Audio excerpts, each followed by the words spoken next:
How's it going? This is Cooks, and this is my second attempt at an origin story. Before I start, I want to do a massive shout out to Summer, Mac, Dave, and Katie. Thank you so much from London all the way to the USA for actually taking the time to watch my video yesterday. It means a massive amount, and I truly appreciate it. Um, And secondly, before I start my video, I've just been sent something on WhatsApp that apparently The Simpsons predicted the coronavirus 27 years ago. It's nuts. If you want to see it, let me know. I'll try and send it to you.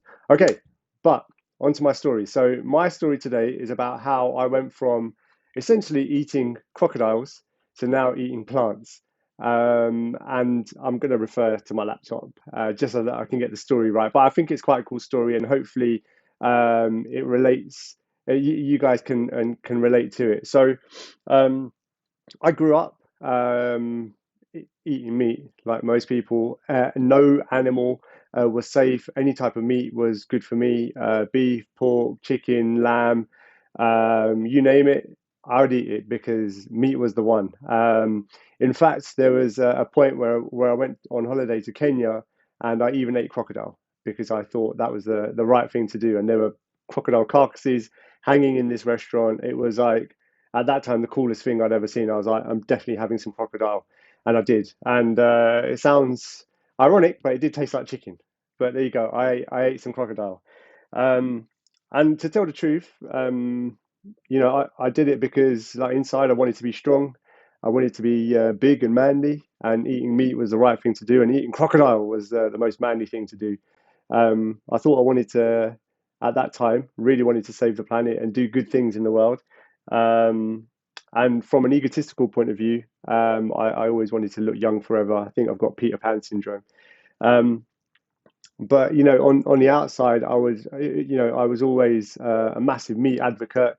Vegetarians were hippies and tree huggers, and to me, to be made fun of, I was that guy. I'm not proud to say it, but I was that guy. I'd drink a pint of milk every single day, 6 eggs for breakfast, that type of guy. Meat made you strong. That's what I used to say and believe. Milk and eggs made you strong.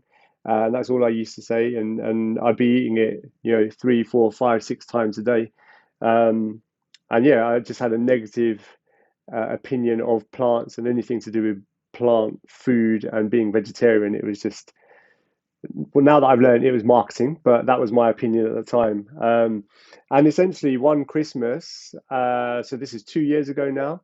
One Christmas, we had a massive, massive Christmas. So Christmas is huge here in the UK. I know it's Thanksgiving in the US, but in the UK, Christmas is massive.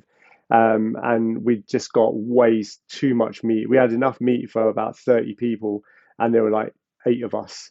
So we had a leg of lamb, we had a massive turkey, there was a whole chicken, God knows what else. But literally the next day, Boxing Day, and the day after that, we had to throw away bags and bags of meat. But the other side of it was that because we'd been drinking so much and eating so much meat, I felt like absolute crap. I just felt swollen.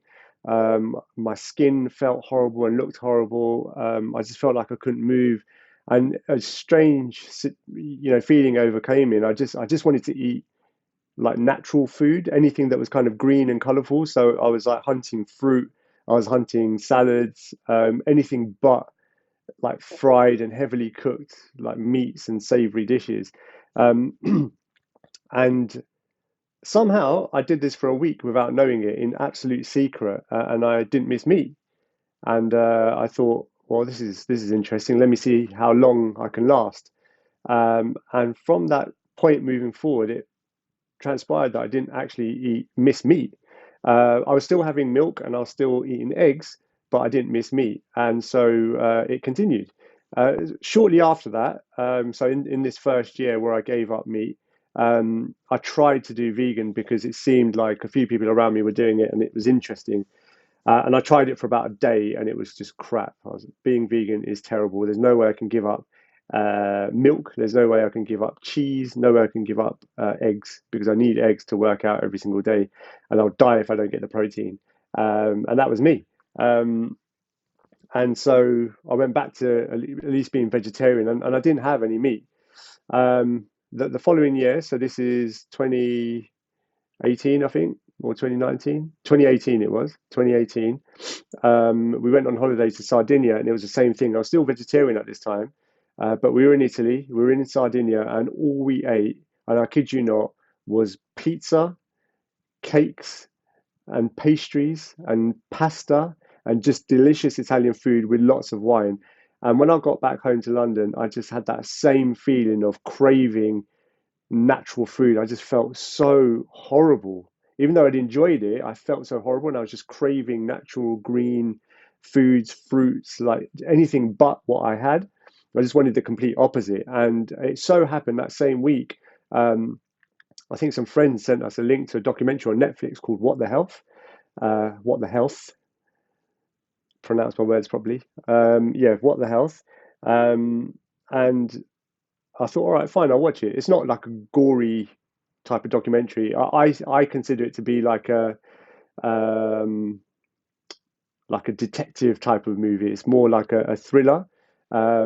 It's not even a movie; it's a documentary. And because it's an American documentary, and a lot of the research and the stuff that this guy discovers is in America.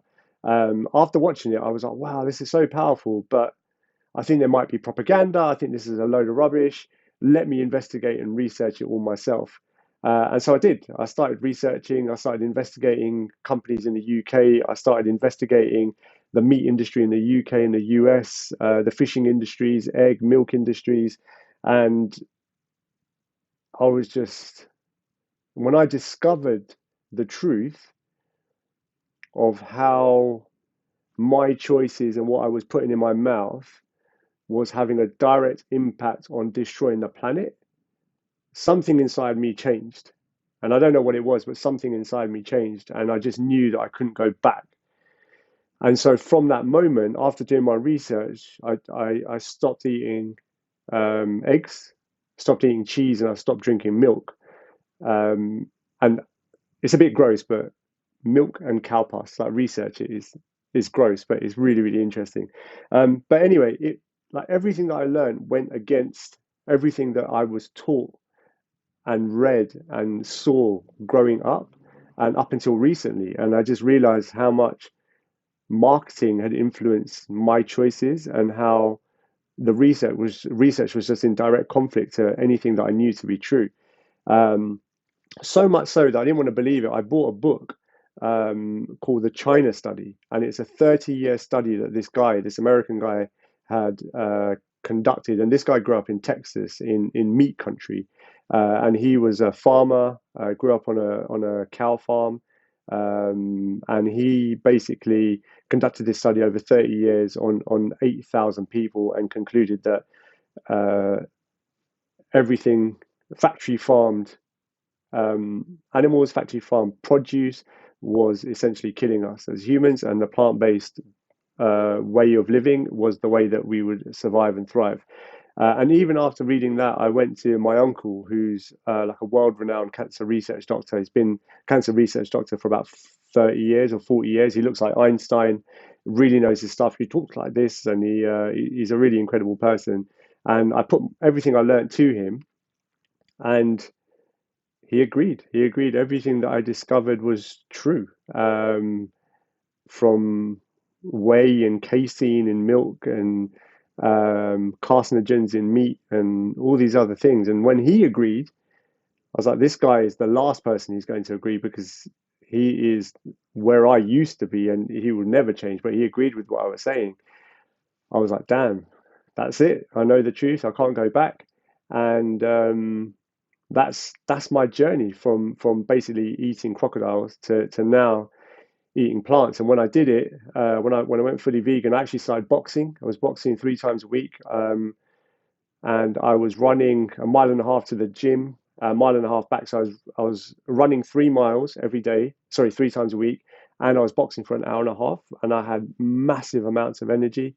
I felt good. I felt strong. I was recovering fast. I was getting injured less and less. Um, Overall, like my skin was getting better and better every day. My hair, my eyes, I was feeling good, and just a whole host of benefits. were coming to me. Um, and yeah, I was just becoming more and more aware of the world that we live in and the way in which corporations, in particular, influence us.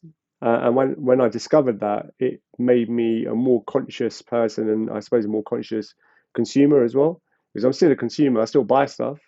I still buy like fake meats, and I still try that type of stuff just because I like the texture of it and the taste of it. I'm just glad I'm not eating something that used to live, and I'm not having anything that uh, contributes to the destruction of our planet.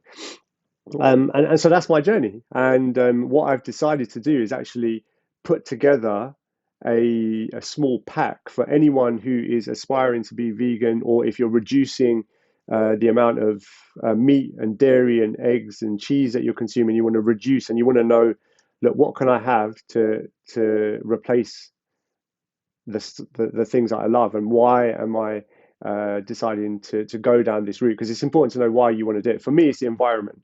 For me, it's playing my part in helping our environment, helping our planet survive during this very, very challenging time that we're all going through as the human race. So yeah, I'm going to be putting something together to give away for free to anyone who is aspiring to be vegan, or you want to reduce the amount of animal products and especially factory farmed products that you consume. So thank you very much for watching this story of mine, and yeah, I appreciate it. And until the next time, peace.